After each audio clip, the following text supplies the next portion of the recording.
యో సర్పేభ్యో ఏ అంతరిక్ష అని ఒక శ్లోకం ఉంటుంది మంత్రంలో చెప్పినట్టుగా, అది చేసుకొని వారికి తగ్గట్టుగా వారికి ఏదైతే దోషం ఉందో ఆ దోషానికి సంబంధించి తెలుసుకోవాలి. ఎందుకంటే మనం దేవాలయంలో అయితే అన్నిటికీ కలిపి చేస్తాము ప్రతి ఒక్కటి, ఎందుకంటే వివిధ భక్తులు వివిధ మార్గాల్లో వచ్చుంటారు. కానీ మనకి ఇంట్లో అలా కుదరదు.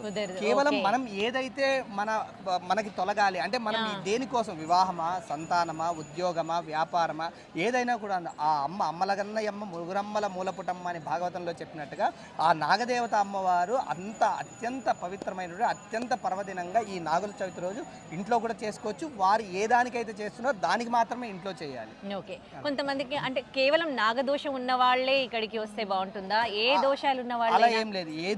కేవలం నాగదోషానికే కాదు, ప్రత్యేకంగా నాగదోషం ఉన్నవారు రావచ్చు. అలానే ఇతర దోషాలు, ఇతర అనుగ్రహం, ఎందుకంటే అమ్మవారు కేవలం ఒకదానికి సంబంధించింది కాదు. ఎందుకంటే ఆ లోకమాత ప్రపంచ నలుమూలల తన జ్ఞానాన్ని ప్రసాదించేటటువంటి